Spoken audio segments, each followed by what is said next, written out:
Hey, what's going on, guys? Welcome back to the GM. It is your guy, BLOWOUT. Up next, the Baltimore Ravens get their heads busted. Let's talk. The Baltimore Ravens lose 44-10 against the Houston Texans. And my honest take, it was to be expected.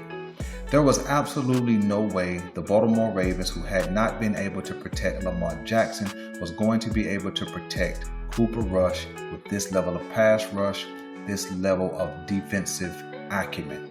Okay? Everything was bad. Everything went bad.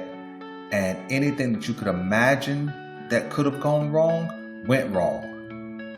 And the biggest thing is, Cooper Rush happened just like I told you that he would this past offseason. I did 2 videos talking about how bad Cooper Rush had been, that he had been throwing interceptions in practice.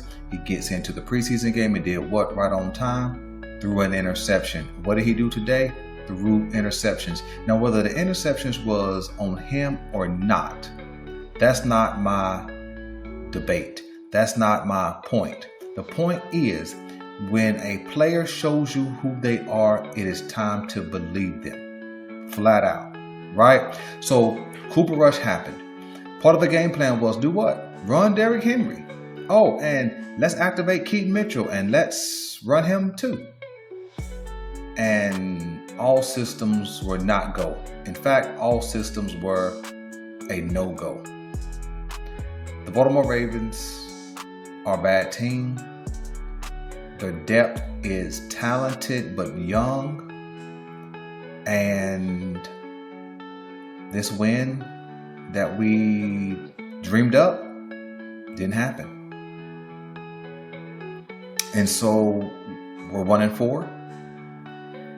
And when I kept mentioning the heavyweight schedule that the Baltimore Ravens had, especially in the first 5 weeks, this is what I was talking about. Good teams, division winners, playoff teams, all of those kind of things. We've lost to every single one of them.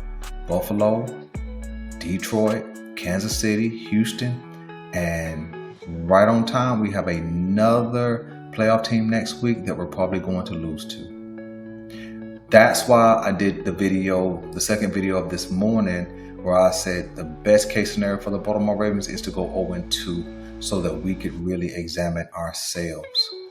And so if you didn't check that out, please go back and check that video. And so, man, I don't have much to say about this game. You know, we could have expected to see exactly what we saw. Now, some of you may have more nuanced conversations about maybe the game plan, play call, and whatever. But it's nothing different than what we've seen all year. It's nothing different than what we've seen all year. The Houston Texans bust our head this week, just like Kansas City bust us up last week. Right? This offense has been on a downward trajectory since the Buffalo game. And then this defense has been down all season. And so when you have 6 backups playing in the place of starters, what do you expect? What do you expect? And so it kind of is what it is. And I expect that they'll run Cooper Rush again next week. And they should. There's no point in paying a guy and then, trying to replace him. That one win next week won't really matter that much because we're still going to have the same defensive problems. And so my last thing is, I think Zach Orr will be scapegoated. Now, has he been good? No, ma'am, and no, sir. He was not good last year. He has not been good this year. And the injuries that he is trying to coach through does not help him. But I think he will be dismissed between today and the bye week. My preference is that they wait and dismiss him during the bye week because it serves nobody any good trying to get used to a fill-in DC with 1 week to go before the bye week. So, man, that's my thoughts. You guys let me know what you want me to know. And until tomorrow morning, I'm out.